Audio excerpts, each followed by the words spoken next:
is he made that distinction. Yeah.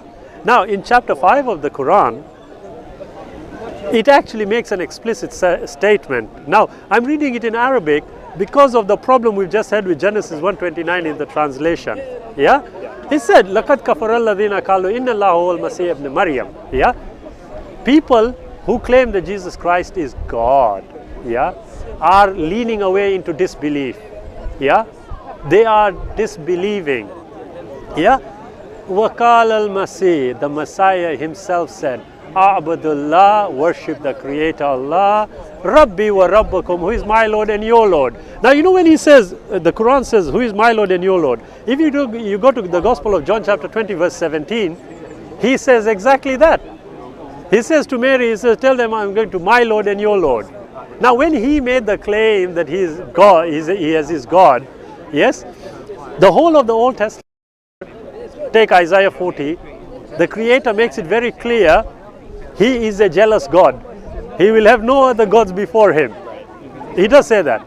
Now when the Creator is, according to the Bible, is making that claim, he's making it very clear.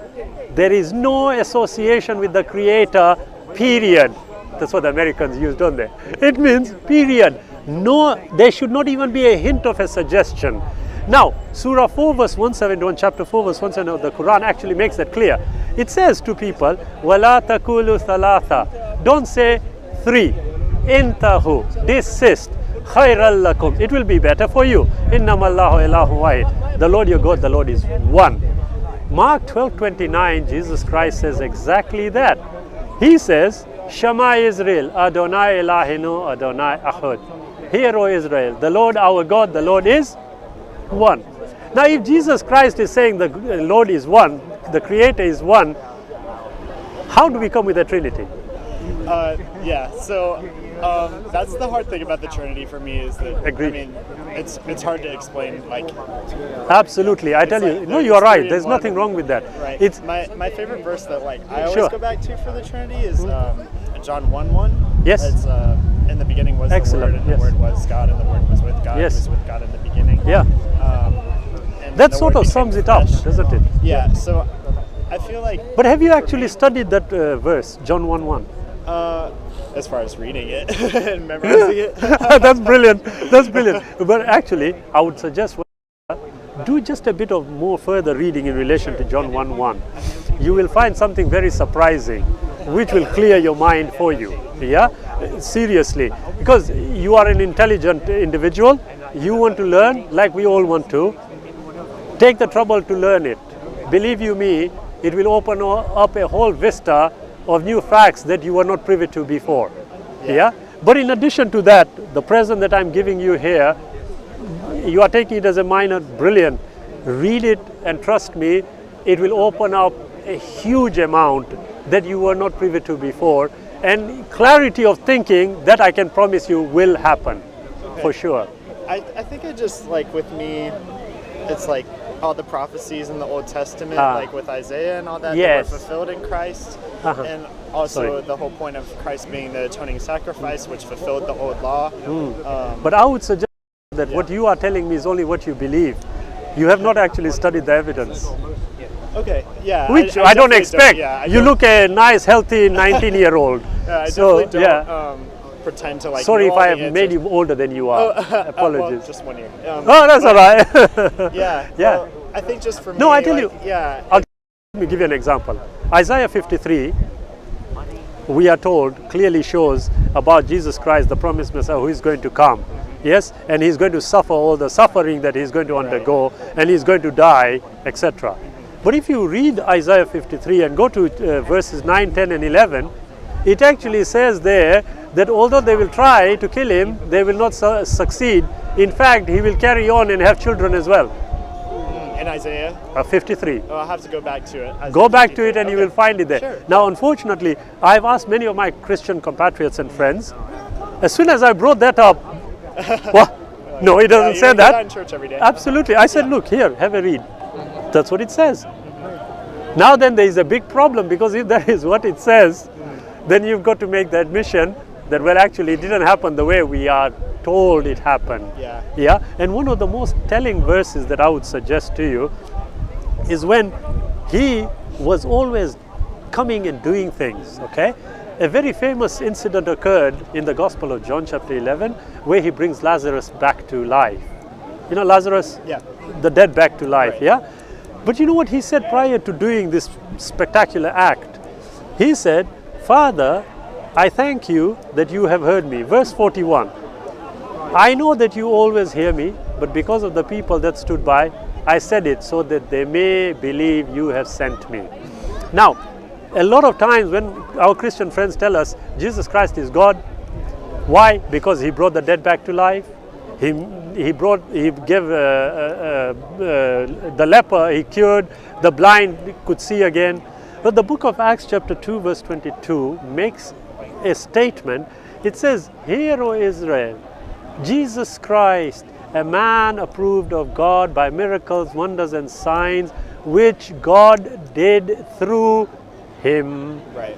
Now, when it's saying that, it's telling you explicitly the Creator is the one who is doing all the business, but he's using Jesus Christ, the mouthpiece. That's Right, what. but also it could be like that they're all one. Too, Absolutely, that, it yeah, could they're be. acting in So the you would same- have to assess the evidence and establish whether that is the case. Sure. Now, not only that, I will tell you something. In Genesis chapter 12 verse 2, there's a statement. It says there to Abraham, it says, I will bless them that bless you. The verse says to Abraham, yeah? Right. I will bless them that bless you. Now in 2014, me and you are having a discussion here. Who blesses Abraham? Do Christians bless Abraham? I think so. How? Just the fact that we acknowledge the promise. Now, I agree. But you know what? If you ask the Muslims, in their 5 daily prayers, they actually bless Abraham. So who is Genesis referring to? Well, According you to could- the yeah, evidence, you could is the say- Muslim. You could claim that, but Zephaniah chapter 3 verse 9, you know what it says? It says, I will then give to the people a new language and they will stand shoulder to shoulder worshipping. Who does that today? in a new language. Can't see them later. Yeah. Yeah, Muslims do that. Amazingly. like Yeah, when we are like- praying when we are doing the 5 daily prayers, okay. shoulder to shoulder. And the language is Arabic. And we are Indian. Sorry, you might not be Pakistani. Yeah, but as you can see, a new language, a new method, yeah, consistently from Genesis to Revelation, brother, I will tell you, it makes it very clear that we should be submitting our will to God. Matthew 26 verse 36, Jesus Christ in the Garden of Gethsemane, he falls down and bows his head. Who does that today? I think The Christians Muslims. do that too. You do? Which Christian? Yeah, Please tell me I've which one. knelt down and I have bowed to knelt Jesus. down, but not. No, you're right.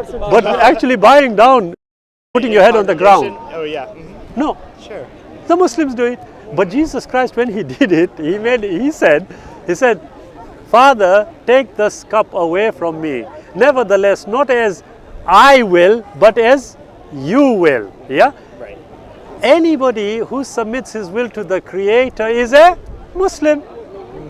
But what about that verse where he's like, I'm the way and the truth and the life, and nobody comes to the Father Excellent. except through me? The valid statement. If I were to ask, when Moses was around, who was the way, the truth, and the life? I think God in the Torah was. It was Moses. Yeah. Because he was the mouthpiece for God. I don't know. You'll have to disagree because the evidence shows he was. Yeah. Because the statement is valid. But then you must understand that Jesus Christ, in many other places, most prominently in John chapter 16 verse 12. Wait, I would say that the way and the truth and the life was the law. Then. Well, if we are I to don't think it was through right, Moses. if we say it was the law, then the law applied with Moses. Yeah, the law applied to It did. Moses. So it was the guide. When Jesus came, it was not Jesus, it was the law that was the guide. But he said in John 16:12, I have but many things to say unto you, but you cannot bear them now. Howbeit when he, the Spirit of truth, comes, he shall lead you into all truth. He shall glorify me. Now if Jesus Christ is supposed to have been the promised one, why is he referring to a third party? Because I think he's referring to how, like, when he goes up, then something will come down and it'll be with us forever, and it's like him. Being with us too. Absolutely. That is the suggestion, yeah? Which I can agree with, which is not a problem. But when he also said in Matthew 7 about false prophets in verse 23, he said, beware of the false prophets, yeah? And he made a claim, he says, by their fruits you shall know them. Now he is suggesting that there are going to be prophets to come even after him. And how are you going to distinguish it? By their actions. But even more telling is 1 John chapter 4 verse 2. Yeah? You know what it says there? It says, the spirit that confesses that Jesus Christ came in the flesh, that prophet is from God. Well, after Jesus Christ, who confessed the fact that Jesus Christ came in the flesh? Which prophet? Do you know of any? After Jesus Christ? Yeah. I'm assuming you might mean Muhammad. Not might mean, I'm asking you, do you know of anyone other than that? Because you will find in the Quran, Jesus Christ is glorified to that extent that even the Bible doesn't. Respectfully, I say this.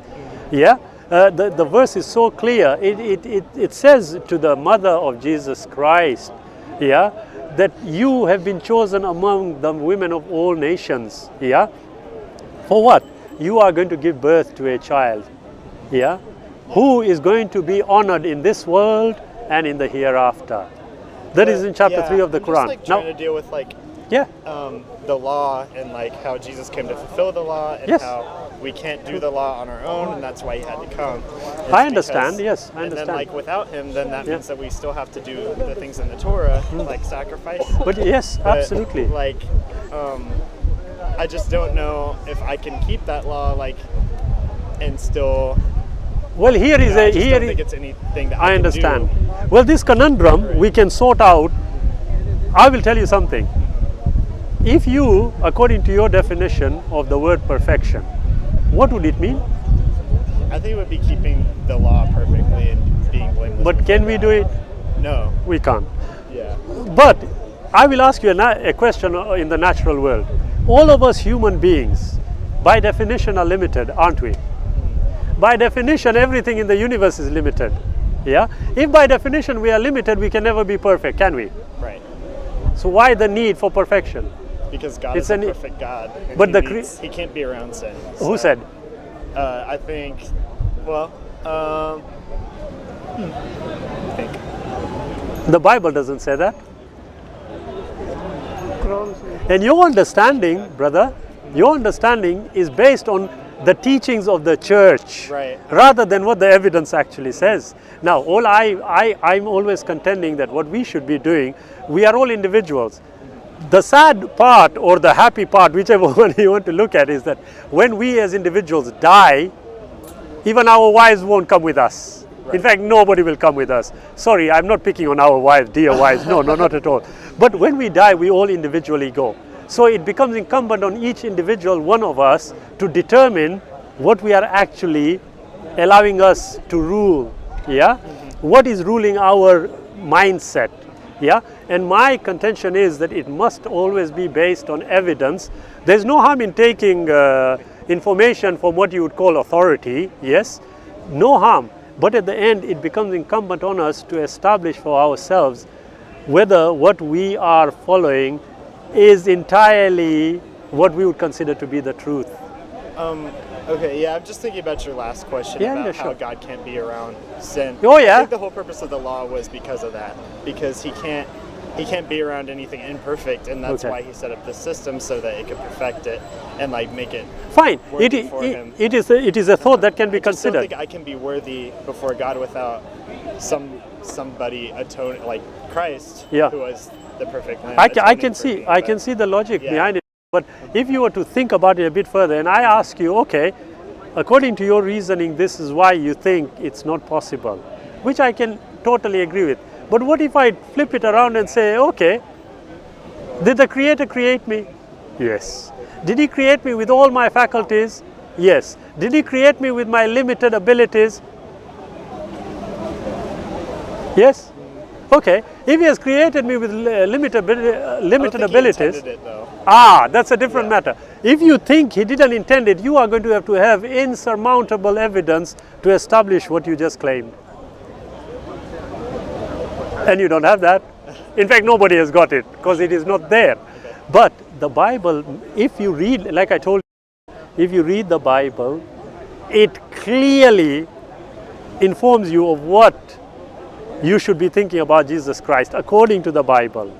But the Quran, my contention is, it comes and actually clears elements. Yeah, like I told you, when it said, don't say 3. Intahu, desist, khairal lakum, it will be better for you. Up to this day, sincerely, I have not had one Christian brother or sister who has been able to confidently explain the Trinity. Can you do it? There's no way to confidently explain it. It's mystery. Why? Because the very, very individual Athanasius who formulated it got confused. And he made the admission. Well, God's... Yeah. I mean, if we could figure out God, then He wouldn't be much of a God, would He? I agree with you. So how have you figured out that He can't be near sin? Well, like I said, I think the law proves that. But The law merely tells us how to live on earth. I think it tells us how to be right with God. Absolutely. And you can be right with God by adopting and obeying the laws. Right. So Which makes you if righteous you before Him. Yeah, exactly. If you obey the law, okay, you are still by definition going to make errors, aren't you? Yeah. Well, this is where the conundrum comes, because the contention of the Christian brothers is that, look, because we fall short, we need a perfect being. That's the logic. Right. Well, according to Ezekiel, the Creator, according to the Bible, is saying, the soul that sins, it shall die. But He doesn't finish there. He goes on to explain. He says, the righteousness of the righteous shall be upon him, the wickedness of the wicked shall be upon him. Right. The father shall not carry the burdens of the son shall not carry the burdens of the father. But He doesn't stop there. He says, but if you were to turn away from sin and repent, you shall surely live, you will not die. Well, if the Creator, according to the Bible, is making the claim that if you repent, you will not die, and the verse before that said, the soul that sinned, it shall die, then the Creator is telling you that if you seek forgiveness and change your ways, what are you going to get? Eternal Life. Yeah. Then there isn't a need for a redeeming sacrifice, is there? It's quite logical, actually. But No. I here think is I'll the just definitely have to go through and Absolutely. Look at things. I definitely don't know Can all I- the answers in the Bible. No, I wouldn't claim for anybody else. Explain, answer my No, question, thank you explain very it to much me. for having the opportunity here for us to discuss. But can I do you a favor? Can I give you my card? Oh yeah. Excellent, good. That's my email address. Anytime you have any kind of question, Sure, even if it's who you need to marry, I'll answer it for you. Okay, yeah. Well, I appreciate it. Pleasure Yeah. meeting.